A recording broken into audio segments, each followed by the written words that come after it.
Order! Order! You are an incorrigible delinquent at times. Behave yourself, man! Boris Johnson told Parliament the government must turbocharge preparations for leaving the EU without a deal to make sure there's as little disruption as possible to national life. How realistic is that prospect? Our economics correspondent Darshini David looks now at the possible consequences of a no-deal Brexit and how prepared businesses are for that outcome. Here at this luxury bed manufacturer's, they've been watching the new Prime Minister closely. Talk of a no deal might be just a negotiation technique. But having to ship in steel from Spain, timber from Latvia, and horsehair that's been processed in Switzerland means being prepared is a priority. And that's been frustrating. We are helpless. We don't know what's going to happen, and no one can tell us what's going to happen. Savoir Bed spent £250,000 building up stock for March. That was a lot of money for a business of our scale. We've then had to maintain that going forward. We've had no choice, really. And that's all we can do for October. That's everything. But the trouble is, it's tied up this money for the best part of 9 months. How prepared businesses have been for a no deal has varied. Bigger ones, from manufacturers to the NHS, have better resources to do so than small ones. However, by June of this year, the Bank of England found that 90% of companies overall had put in place contingency plans at some point. That was up from 30% last autumn. But you can't stockpile forever, especially perishable goods.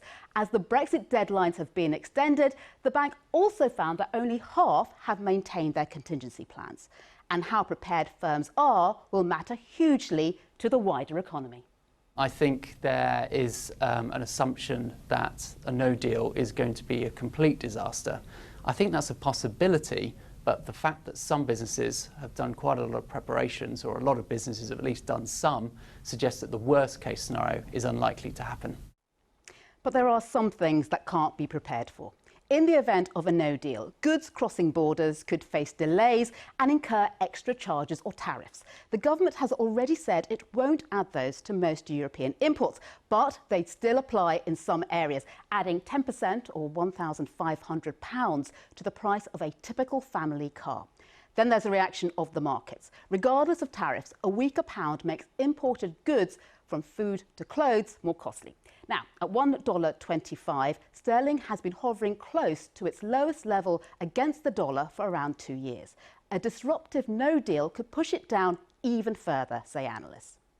And finally, the big unknown, how households and businesses will react to a no deal and any disruption. A blow to confidence could hurt spending, investment and jobs, and so affect economic well-being. Already there are signs that some may be suffering a few restless nights as the 31st of October approaches. The new government has been trying to inject more optimism about prospects. Talk of a no deal may be just that, but even words can have a cost. Darshini David, BBC News. Well, that prospect of a no-deal Brexit is clearly one that Brussels will want to avoid. But any attempt by Boris Johnson to radically change the withdrawal agreement was described by the EU's chief Brexit negotiator as unacceptable. Well, our Europe correspondent Damien Grammaticus is in Brussels for us. And Damien, what else did Michel Barnier have to say? Well, Rita, the EU appears totally unmoved. This was a private briefing note from Mr Barnier after hearing what Mr Johnson had to say to Parliament, and it was designed for EU leaders of EU countries. And in it, he said all this talk of no deal was partly, he believed, a UK tactic to try to fracture the unity of the EU's 27 countries. He went on to say that Mr Johnson's remarks that the only way to get a deal was by eliminating the backstop was unacceptable, he said. And that has been repeated importantly by Leo Varadkar, the Irish Prime Minister, who said today that without a backstop there would be no deal, and without it too there would be no future trade agreement until the Irish border is resolved. Now, the EU does not want to be blamed for this. It believes that this is a UK choice. Brexit is a UK choice. The form of Brexit outside the customs union and single market, repeated by Mr Johnson today, is another UK choice. And a further choice, insisted on by Mr Johnson today, is that there is no backstop. The EU doesn't want that blame landed on its shoulders, so what we've seen in the last hour and a half is Jean-Claude Juncker calling Mr Johnson and giving him his personal mobile phone number, essentially saying, when you have a solution to these numbers, call us and we'll talk about it. Damien, thank you. Damien Grammaticus there. There is now a no-deal Brexit planning operation at the height of government, with Michael Gove at the helm. Yet still, the dire warnings from industry groups, warning it could be a knockout blow. So are companies up and down the country adequately prepared? Or, as the odds on such an outcome suddenly shoot up, are they rushing to put their no-deal contingencies into place? Here's our business editor, Siobhan Kennedy. We can come out on no deal if we have to. There will be clean drinking water. And the planes will fly. Factories will be ready and business will be ready. No deal Brexit. Hot town, summer in the city, back of my neck getting dirt and gritty. Britain may be flying closer to a no deal, but Boris Johnson doesn't believe we'll be burned. Relax, we've got it in hand, appears to be the mantra. If only business shared his view. This Midlands food manufacturer is certainly proud of its British roots, but they're determined to maintain their close ties with Europe too. From humble beginnings selling meat door to door nearly 50 years ago, it now has sales of £200 million a year. With Brexit looming, they've stopped investing for now, but they're hoping the gates to the EU will remain open. Boris Johnson has scoffed at bosses who warned that a no deal would be a catastrophe for business and the economy. But just take this one company here as an example. Roughly 20% of its 1,300 products currently sail through into the EU with no questions and no checks. But under a no deal, every single one of those products and all the thousands of ingredients that go into them would need to be checked, declared and cleared first, or they simply won't be allowed through. So with day one of Boris Johnson as PM, does that mean as a business you're now cranking up your no-deal plans given his rhetoric? Yes, I think we have to. I think that there is a potentially higher risk of a no-deal Brexit. It will be way more complicated. Jason is second generation of the Wurra family, now in charge of running the day-to-day operation. The complexity of doing business will increase a great deal because of the fact that the paper trail, the testing of products and so on, the requirements needed to export and import will be far greater than they are at the moment. The food industry is full of complex just-in-time supply chains, and the fear is it could all freeze up if we leave the EU with no deal. Mr. Wurra says he's as prepared as he can be, but he's worried about others. It's not just you being ready, is it? It's your customers being ready. Absolutely right. And are they? I don't think they are. I don't think the customers are ready. I think there's, because of the uncertainty, because we don't know exactly what's going to happen, it's very, very difficult for a small to mid-sized business to plan. It's not just businesses who are nervous. One senior source in charge of the government's no-deal planning has told Channel 4 News that less than half of the 150,000 British companies that trade across the continent have even bothered to register their details on the government's no-deal planning system.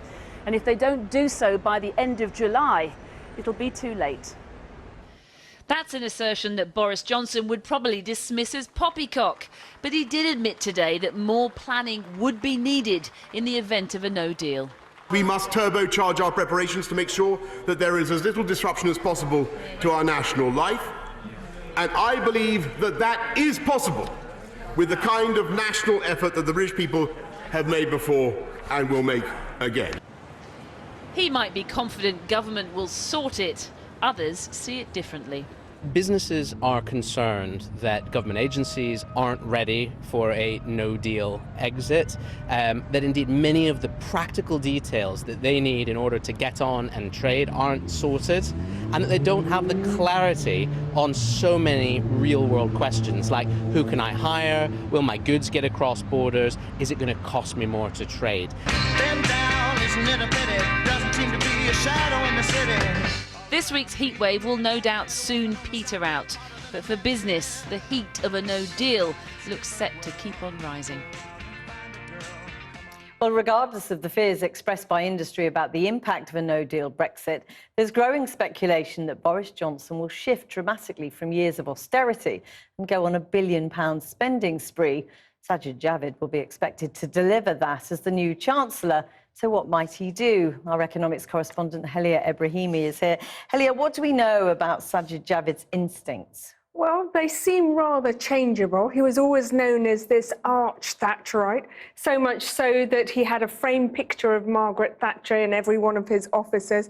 He was one of George Osborne's key protégés, flag-waving for austerity at a drop of a hat.